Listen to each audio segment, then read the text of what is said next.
नमस्ते।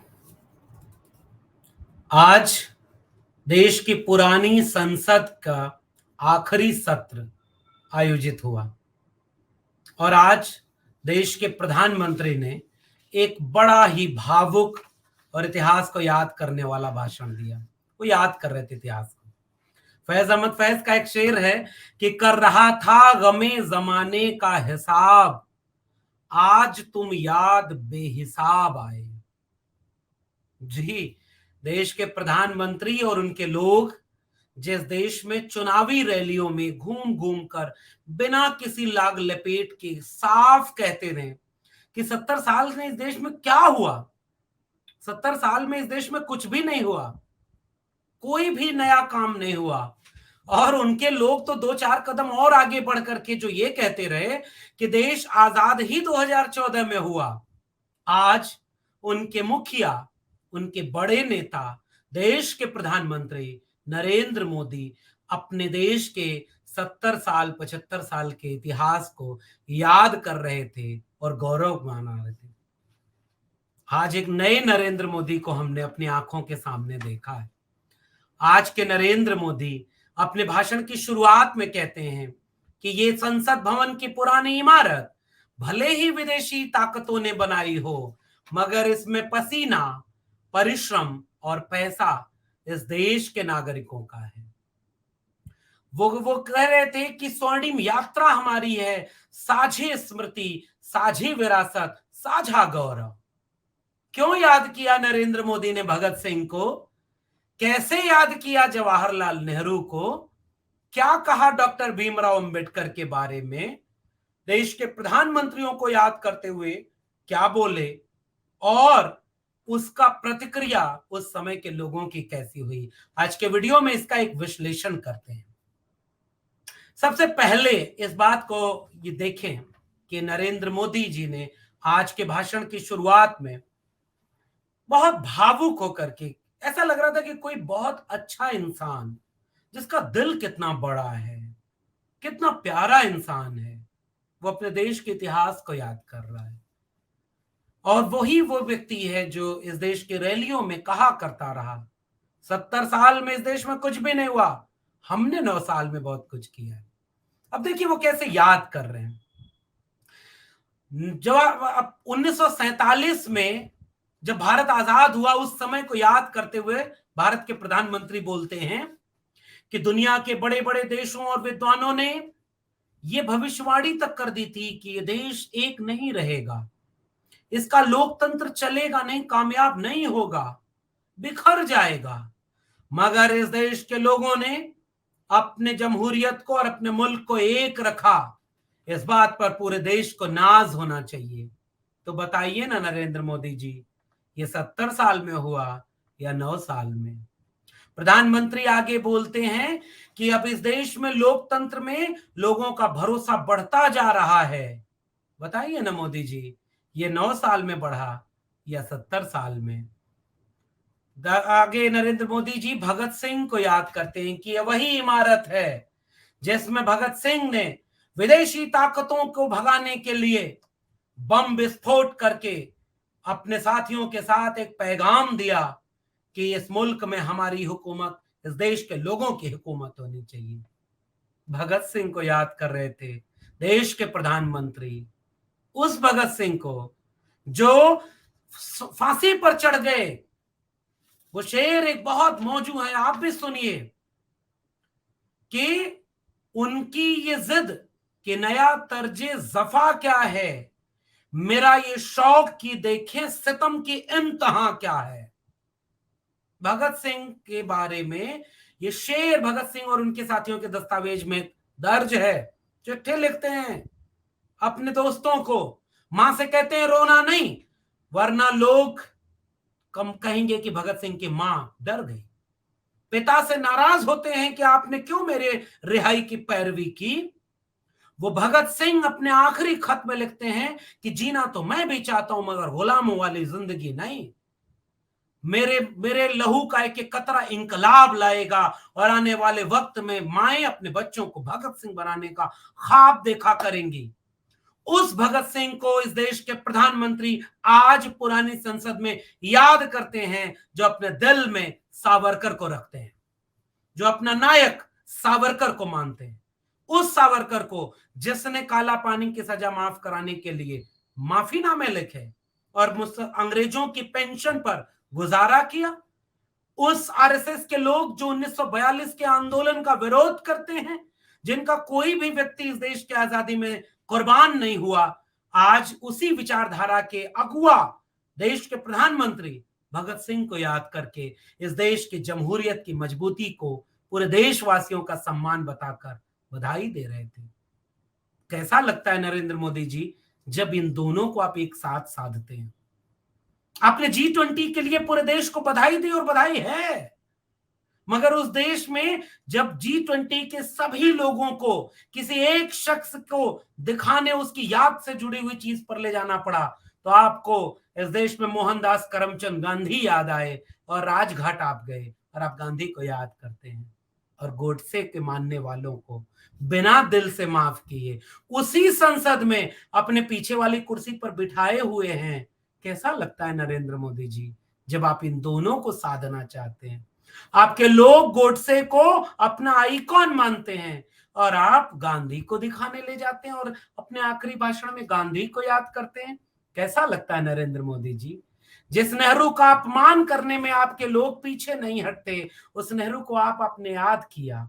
आपने कहा कि जब तक इस मुल्क का इतिहास रहेगा, इस मुल्क की इस संसद की चार दीवारी के भीतर जवाहरलाल नेहरू का वो द स्ट्रोक ऑफ मिडनाइट भाषण एक इतिहास बनकर याद रहेगा। कैसा लगा नरेंद्र मोदी जी जब आप नेहरू की तारीफ कर रहे थे? कैसा लगा जब आपने ये बोला कि पहली कैबिनेट में एक तरफ बाबा साहब डॉक्टर भीमराव अंबेडकर थे और एक तरफ श्यामा प्रसाद मुखर्जी थे, उनको लेकर नेहरू चल रहे थे? कैसा लगा नरेंद्र मोदी जी? थोड़ा दिल बड़ा करिए, देश अपने आप बड़ा है, वो समझ में आपको आ जाएगा। आपने डॉक्टर भीमराव अंबेडकर को याद किया प्रधानमंत्री जी, और आपने 3 चीजें गिनाई। आपने कहा कि फैक्ट्री कानून कैसा होना चाहिए, आधुनिकीकरण होना चाहिए, वाटर पॉलिसी कैसी होनी चाहिए। बाबा साहब डॉक्टर भीमराव अंबेडकर ने ये नीतियां बनाकर भारत में सामाजिक न्याय की बात की, वंचितों, शोषितों, दलितों, पिछड़ों, आदिवासियों की बात की। और आपकी पॉलिसी, आपके 9 साल में इस देश के दलितों, पिछड़ों, आदिवासियों का आरक्षण खत्म करने के नियम बनाए गए। कैसा लगता है नरेंद्र मोदी जी? आप सावरकर को भी मानते हैं, गोलवलकर को भी मानते हैं और सदन में खड़े होकर अंबेडकर को याद करते हैं और विचारों में, पॉलिसी में अंबेडकर के बनाए हुए संविधान को बदलने की बात करते हैं, और उनके लोग जो आपके संविधान बदलने की बात करते हैं उन पर आप कुछ नहीं बोलते नरेंद्र मोदी जी। आज एक अलग नरेंद्र मोदी जी नजर आए। आज नरेंद्र मोदी जी ये कहते हुए नजर आए कि संसद भवन में जितने भी प्रधानमंत्री आए हम उन्हें याद करते हैं, मगर उन्होंने याद करने में कुछ कोताही बरती। आपको राम मनोहर लोहिया को भी याद करना था। एक ऐसा लोकतंत्र, उसी जगह थोड़ा और पीछे जाइए ना, जब संविधान सभा की बहस हो रही थी, उसी संसद में खड़े होकर एक तरफ बाबा साहब डॉक्टर भीमराव अंबेडकर बोल रहे थे, एक तरफ जवाहरलाल नेहरू बैठे हुआ करते थे, एक तरफ हिंदू बनकर के जो अपने मन में एक सॉफ्ट हिंदू रखने वाले राजेंद्र प्रसाद भी बैठे हुए थे, तो एक तरफ आदिवासियों की बुलंद आवाज जयपाल सिंह मुंडा बैठे हुए थे। उस संसद भवन का इतिहास इमारत से नहीं बना नरेंद्र मोदी जी, उस इमारत में हुई बहसों से बना है। ये लोकतंत्र मजबूत तब हुआ जब मजबूत इमारत थी, कतई नहीं, मजबूत बहसें थीं। जब सदन में एक तरफ पंडित जवाहरलाल नेहरू बैठा हुआ करते थे और डॉक्टर राम मनोहर लोहिया पंडित नेहरू की आलोचना करते हुए कहते थे कि गरीब देश का अमीर प्रधानमंत्री यहां बैठा हुआ है। गरीब देश का अमीर प्रधानमंत्री, एक प्रधानमंत्री गरीब देश का 25,000 रुपए अपने ऊपर रोज खर्च करता है, और उसी सदन में 10 लाख सूट पहनने वाले आप ही तो हैं प्रधानमंत्री जी। आपके हवाई जहाज की कीमत कितनी है? आपके विज्ञापन पर कितना खर्च होता है? आपकी गाड़ी कितने की है? आपके बाकी लोगों का वेतन भत्ता कितने का है? हाँ, कुछ काम आपने अच्छा किया नरेंद्र मोदी जी, जो सब्सिडाइज खाना वाना मिलता था उसको कम कर दिया, लेकिन पुरानी पेंशन बंद करने वाले आपके नेता अटल बिहारी वाजपेयी, और आप कहते हैं पेंशन तो उनको मिल रही है, नेताओं को। आपको कैसा लगा नरेंद्र मोदी जी, जब आप वहां खड़े होकर के संसद के संविधान की बात करते हैं? तो नरेंद्र मोदी जी सच सच बताइएगा और सोचिए दर्शकों, संविधान को बदलने की बात कौन कर रहा है? वो सारे लोग भाजपा के समर्थक हैं। जितने लोग संविधान बदलने की बात करते हैं सारे भाजपा के समर्थक हैं। और नरेंद्र मोदी जी ने आज लोकतंत्र का पाठ पढ़ा करके आज जो है पूरे देश को एक पैगाम दिया, और संविधान बदलने वालों पर कोई टिप्पणी नहीं की। आपने माथा टेका था इस सदन की दहलीज पर और कहा कि चाय बेचने वाला इस देश का प्रधानमंत्री बन गया। नरेंद्र मोदी जी, ये इसलिए हो पाया क्योंकि इस देश में भारत का संविधान लागू था, और आपके लोग उसी संविधान को बदलना चाहते हैं। एक बात बताइएगा नरेंद्र मोदी जी, ये संविधान बदल गया तो अगली बार कोई जूता बनाने वाला, कोई दूध बेचने वाला, कोई खेत में काम करने वाला, कोई पत्थर तोड़ने वाला, कोई मजदूरी करने वाला, कोई चाय बेचने वाला प्रधानमंत्री कैसे बन पाएगा? क्योंकि संविधान बदल रहे हैं आपके लोग। इस पर विचार करिए नरेंद्र मोदी जी। आज आप बहुत अच्छे लगे नरेंद्र मोदी जी जब आपने सभी प्रधानमंत्रियों को याद किया, चौधरी चरण सिंह को याद किया, आपने माली कर्मचारियों को याद किया, कुक को याद किया, खाना बनाने वालों को याद किया। लगा कि हाँ, कोई एक अच्छा मनुष्य है जो सबको याद कर रहा है। और आपने कहा कि यह संसद भवन इमारत से नहीं बनती, यहां के लोगों ने मिलकर एक अच्छा भारत बनाया है। तो एक बात बताइए नरेंद्र मोदी जी, ये देश भी तो ऐसा ही एक इमारत और संसद भवन की तरह है, और यहाँ का भी एक एक नागरिक इस देश को बनाया है। फिर मणिपुर पर आप क्यों नहीं बहस होने दिए? किसानों के मुद्दे पर क्यों जबरदस्ती कानून पास कर दिए? नई शिक्षा नीति को बिना बहस के उसी संसद भवन से क्यों पास कर दिए? और आज भी इस देश की शिक्षा नीति बदल गई है, मगर उस पर संसद में बहस नहीं हुई है। नरेंद्र मोदी जी, इससे संविधान मजबूत हुआ, लोकतंत्र मजबूत हुआ कि कमजोर हुआ? विपक्ष के लोग जब धरना प्रदर्शन उसी संसद में करते थे, उनको चेहरे न आ जाए कैमरे पर तो कैमरे बदल दिए जाते थे। ऐसा क्यों होता है? माइक बंद होता रहा। यह कौन सा इतिहास है?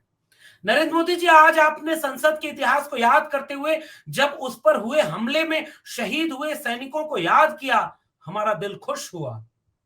मगर नरेंद्र मोदी जी, एक बात का जवाब आप दें कि जब इसी संसद भवन में बैठ करके आपके लोगों ने गलत नियम पास किए जिसको आपको वापस लेना पड़ा, तो आपको कैसा लगा नरेंद्र मोदी जी?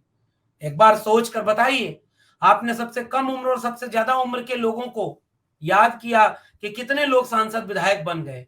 लेकिन एक बात बताइए, सोचिए, विचार करिए कि आपके लोग आज संसद में हूटिंग करते हैं और एक धार्मिक नारा लगाते हैं।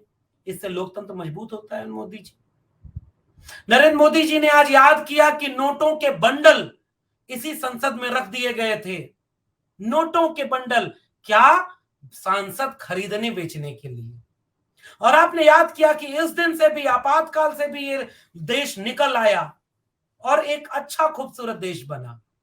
जब आप ये याद कर रहे थे नरेंद्र मोदी जी, तो आपको मध्य प्रदेश की याद आ रही थी, महाराष्ट्र को याद कर रहे थे, गोवा, नॉर्थ ईस्ट, उत्तराखंड, कई राज्यों को आपने याद किया कि नहीं, जहां आपके लोगों ने सांसद विधायक खरीदे? राजस्थान में ये ऑपरेशन लोटस क्या है नरेंद्र मोदी जी? अगर वो गड्डियां जो संसद पर रख दी गई, वो तो ईमानदार कोई सांसद था, और जो खरीदने बेचने की बात ले जाकर दुनिया को बता दिया। आजकल तो लोग बताते नहीं, पार्टी तोड़ देते हैं। जिसको वोट दिया उससे छोड़ करके आपके यहां शामिल हो गए। इससे लोकतंत्र मजबूत होता है क्या नरेंद्र मोदी जी? नरेंद्र मोदी जी, ये आपके यहाँ आपके लोग जब लोकतंत्र में ईडी सीबीआई बनाई है लोकतंत्र के मजबूती के लिए, तो जहां जहां चुनाव होता है जो नहीं खरीदा बेचा गया, उसके यहाँ जो ईडी सीबीआई चली जाती है, इससे लोकतंत्र मजबूत होता है क्या?